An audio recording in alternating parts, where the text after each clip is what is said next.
people, Aura here, and welcome to another episode of Aura on the Fly. It's July, so happy new month. If this is your first time watching us here, welcome. On this channel, we're all about purpose and living our best lives. You hear us talk about, just how to navigate through this thing called life. So we'll be sharing real life experiences. We'll be sharing productivity tips, business development tips. If that sounds like something you'd like to be a part of, please hit the subscribe button. It'll mean a whole lot to me. So go ahead and do that right now. I'll give you a couple of seconds. Yeah? Okay. And then if you are not so new to this channel, welcome again. Thank you so much for your support. Your words of encouragement keep me going. I'm so glad that you guys tune in Sunday after Sunday when I remember to post, or when I do post. It means a lot to me. Okay, so again, if you're new here, not so new, please just make sure that if you have not subscribed, please go ahead and click the subscribe button. Also go ahead and click the bell beside the subscribe button. What that does, YouTube will notify you every time I post something. Okay, so go ahead and do that, and let's get started. Okay, so recently on my Instagram, by the way, if you're not following me on Instagram, what you doing, girl? What you doing, dude? Go ahead and follow me on Instagram. I'll go ahead and link my username somewhere on this screen, so go ahead and do that. But recently I posted on my Instagram feed, and I was asking people what the video for this Sunday should be about, and it looked like we have a winner. The winner was to share my experience about self-esteem. So the title of this video is My Self-Esteem Journey, and basically just talking about how I've come to where I am. People say I'm a fairly confident person.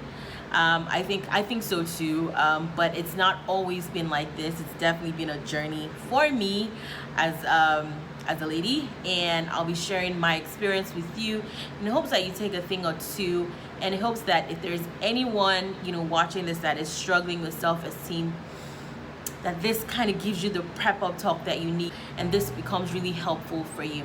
Okay, so before we get started, I went ahead and I just looked up the definition of what self-esteem is, and I apologize, I'm looking down, but I just really wanted to understand what that word meant. And obviously, we all know, well, most of us should know. I don't want to go ahead and generalize, but most of us should know what self-esteem means. But again, I went ahead to look up what it means, and it says in psychology, the term self-esteem is used to describe a person's overall sense of self-worth or personal value. In other words, how much you appreciate and like yourself. Okay, so basically self-esteem is how much you appreciate and like yourself. So as a growing human being, when you come to your self-realization, and typically that happens when you begin to understand, begin to form a personality. It can happen as early as sometimes 2, and even children begin to form different personalities, and obviously the things that surround them would have an influence on how they develop and how their self-esteem could possibly be. So I'll be taking you through my journey of how that's been for me, and again, in hopes that this is really helpful and this encourages you to know that no matter what you are, no matter what you look like, no matter what the circumstance is, there's only one you, and that is your absolute power. My growing up experience was very interesting. I grew up in Nigeria. I'm a Nigerian by birth, and so growing up was it was really interesting for me. And I say so because by the age of 3 going on 4, my dad relocated to Canada for work, and my mom was present in Nigeria, but it wasn't a typical just mommy and me household. We had cousins, I had aunties, I had uncles, we had a maid. We had so many people live with us at some point or another. And my mom at the time, she was a very busy, career-driven woman. Apart from owning her working, she worked at a bank. She also owned a fashion outfit, which was really interesting growing up around. A fashion outfit in the house where she employed people to work and make clothes and all that good stuff. And then apart from that, she was really, really active in the church as well. So very, very busy woman. So didn't really get to see my mom often because she had so many commitments, but I was always with people at home. Again, just a household full of different people, and really great influences as well. However, with a mix of, just different personalities, I believe that, sometimes abuse is inevitable. And that unfortunately was, my story. And growing up around all these personalities, it was really interesting, because now I realize, but back then, obviously as a child, I was very impressionable. And so remarks that they will make about me obviously held a lot of weight. Growing up, I've always been chunky. Even though now that I look back, I don't think looking back at my pictures, I'm like, I wasn't even that chunky, but I was always on the bigger side for my age. Not necessarily obese, but just chunky, just chubby. And so, people would make remarks about my weight all the time, in my house, outside of the house, and it wasn't said in a way that was cute. It was said in a way that was demeaning. So they would always talk about my head, the size of my head, and my weight, and, just constantly make remarks and stuff. And, it got to a point where as a child, I literally felt like I kind of shut down, in the sense that, obviously from what people told me when I was growing up, people say I had a very bubbly personality, but I would know that at a certain time, I would say at the age of maybe 5 or 6, I really began to question how I looked. I wasn't hearing a lot of, Ore, you're beautiful around me. I was always hearing, Ore, you are fat, horrible, big head, all around me all the time, and unprovoked a lot of times. So, that began to be my perception, right? So the things that were proclaimed around me began to be my perception and how I saw myself. And so I would, hide under clothes. I would literally not want anybody to notice me, because I felt like every time somebody noticed me, they weren't looking at me, they were looking at my weight or my head. They weren't looking at, they didn't give me a chance to express my personality. I felt like I was already judged, even without given a chance. You know what I mean? So I would prefer if people did not want to engage with me, if people did not want to have anything to do with me. So I literally shut down as a child. So I wasn't confident, I was very timid, and I think my timidity just came again from a very, very low self-esteem, really low, looking at myself really, really like I wasn't worth much. And again, because of the proclamations around me and the things that people had said around me constantly all the time, it became a struggle to see myself anything more than, a big, fat, ugly child. So at the age of 10, I was sent to boarding school. And that's typical in Nigeria. It's not like, my mom was trying to get rid of me or anything. I went to boarding school, and that was the first time that I was going to be away from home for such a long time, because I was literally living in school at that time. I remember that when I started boarding school, that experience for me was so helpful for my self-esteem, which is weird, because a lot of people that go to boarding school in Nigeria, the opposite happens for them. They enter boarding school and and it's almost like, the seniors of hell, run loose, and yeah, it's wild.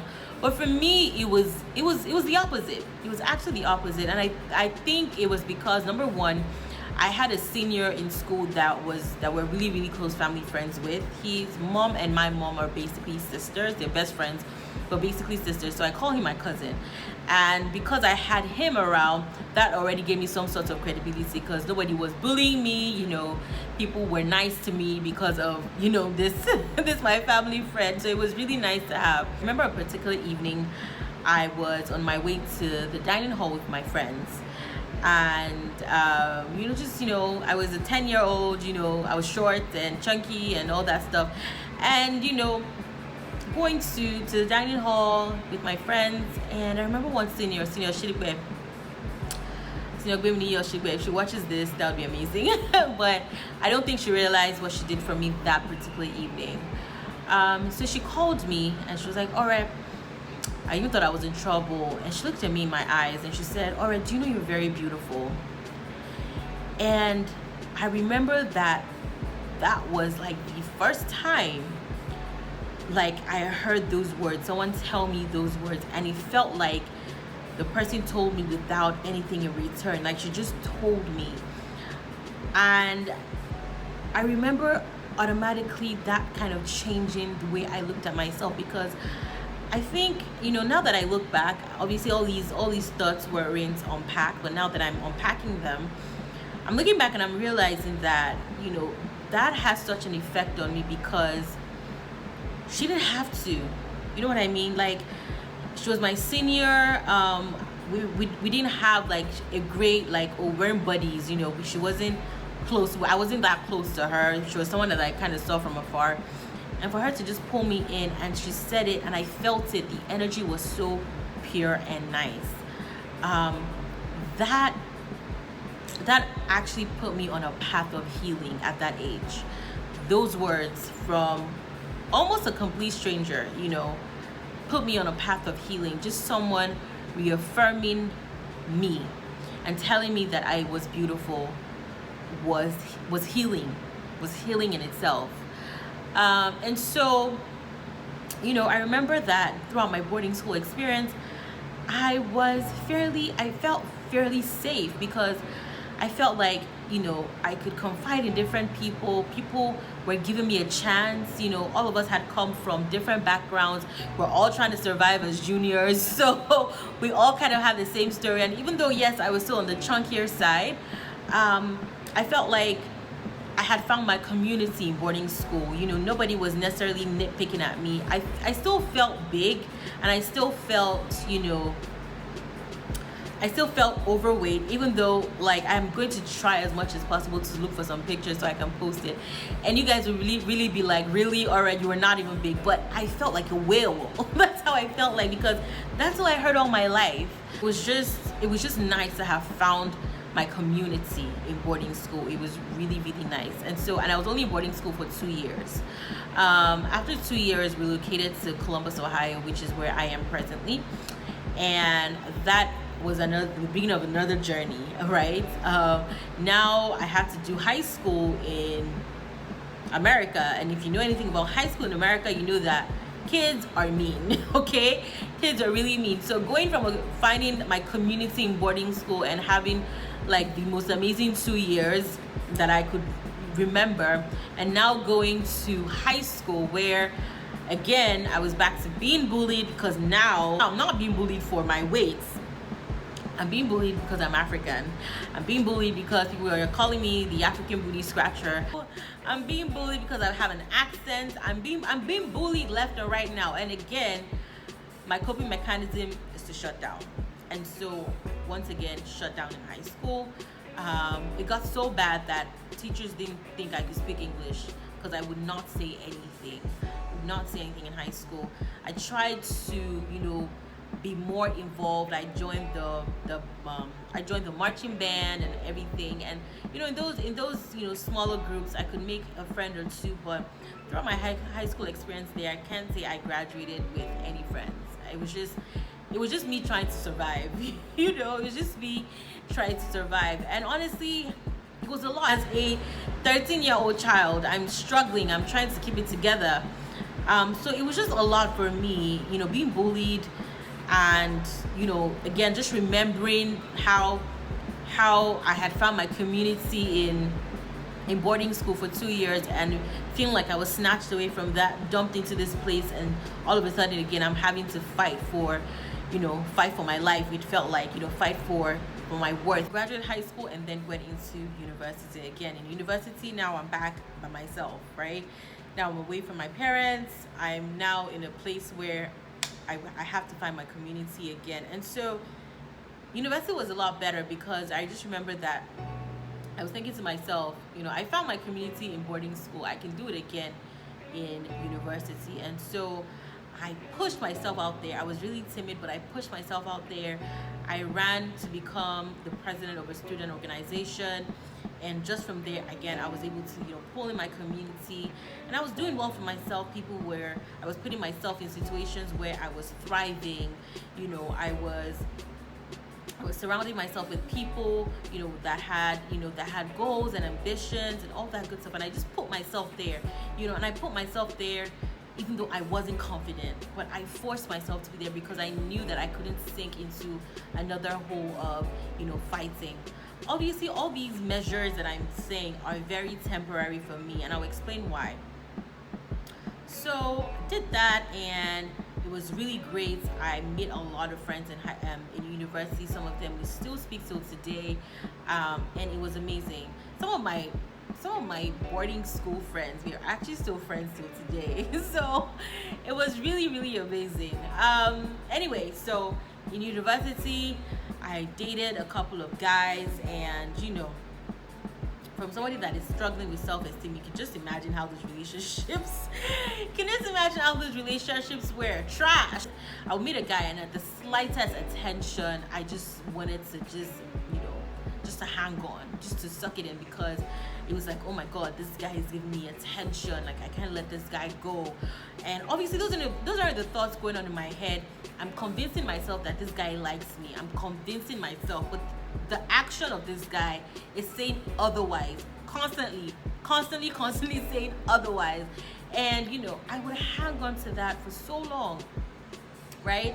Hang on to that, and obviously it would end in tears, and it just it became just a roller coaster of just like wild emotions, and me trying to understand why I was doing this to myself, because I understood I was doing this to myself. I understood that I have I had the power to change my situation, but for some reason it was almost like I enjoyed this dysfunction, right? I enjoyed it because this person, the trade-off of my happiness was the little attention that some guy that was still trying to sort his life out of, is giving me. So it was a lot for me. And so when I graduated university, got so good, got an amazing job. I remember that when I graduated university, I was dating somebody at the time. And I got an amazing job, and I was making money, and obviously, where as a 22-year-old girl that was making the kind of money that I was making, I felt like I was confident, because you could tell me anything. I could buy whatever I wanted, at least for the most part. Could buy whatever I wanted. I was good. But again, that was temporary, because I was basing my happiness and my worth on my money, right? So because I had money, I felt confident. Because I had money, I felt good. Because I had money and I could do a lot of things. I could buy bags, I could buy shoes, I could buy a car. I felt good. When that relationship ended, right, it didn't really hurt me that much. To be honest, it didn't hurt me that much. It didn't hurt me. I was just like, what, bye. Like, I can do battle by myself. I can do battle by myself. I have my money, I have this, I have that. So look, if you don't want to be a part of my life, chuck the juices up and go. It was painful. I can't lie. It was a painful breakup, but I was using my money and I was using my success at that time to cover up, the pain that I felt, because that relationship actually was a really good relationship. The guy was amazing. We're still friends till today. Amazing relationship, but for various reasons, again, sometimes relationships don't work not because anybody's bad. It's not working. Anyway, so that ended, and then I was single, right? Single, I was working and all that good stuff. I was making all the money, but no guy was noticing me. No guy was, calling me. No guy, I wasn't going out on dates. I wasn't, like, for a period of 3 years, I'm not even exaggerating, it felt like no guy, like when I say no guy, like no guy was looking my way, right? Nothing. It was just silence. And I began to think to myself, what am I doing wrong? Like, all my friends are going on dates, all my friends are meeting guys, it felt like all my friends are in a relationship, they're going on dates, they're living their lives. All I do is work and make this money. What's going on? And so the self-worth that I put on money began to fall apart. And now I began to think to myself, no guy is looking my way because I have a big head. No guy is looking my way because I'm fat. No guy is looking my way because this, because that. And And I started, telling myself all of these things. And I just remember plunging into just plunging down, like into, I don't want to say depression, but something close to it, because I just felt so worthless. I felt ugly. I felt not wanted. I didn't feel like I was attractive to anybody. And it didn't help that at that time I was dealing with a medical condition that the side effect of the medicine that I was prescribed at that time was weight gain. So I was gaining all this weight unprovoked. I was working out in the gym. I was trying to be fit. I was trying to lose weight. The weight wasn't coming off. In fact, I was adding more and more weight. And it was just a struggle. I felt so uncomfortable in my own body. Like, I felt like I would look at myself every day and I would tell myself, nobody would marry you, nobody wants this, this is the end for you. Like, you're just going to, I literally told myself that already, just blow up and die. Like, I was just that low in the way I looked at myself. I would look at myself. Sometimes I wouldn't want to look at myself in the mirror, and then I went through a phase where I was trying to hide behind makeup. I went through a phase where I was thinking, okay, maybe if I expose my chest, if I wear these clothes, and I would look terrible in them, but anything to get attention, anything. I just wanted to get the attention, and I felt like I wasn't getting anything. And so I remember one particular evening I had it. I legit had it. I mean, I was just tired. I was tired of the struggle. I was tired of feeling unhappy. That's the word. I was tired of feeling so unhappy. And so I remember praying, because I'm a Christian and I grew up in a household, like, regardless of what was going on in that household, one thing that my mom has always said to us is, me and your dad will not be around forever. The relationship with God is all that matters, okay? And I remember hearing that in my spirit, and I said, you know what? I need to pray. I need to talk to God. And before then, I had a relationship with God. I would pray once in a while. I would read my Bible once in a while. But this period, man, I just knew that something was really, really wrong somewhere. So I prayed and I told God exactly how I was feeling. I told God that I felt worthless.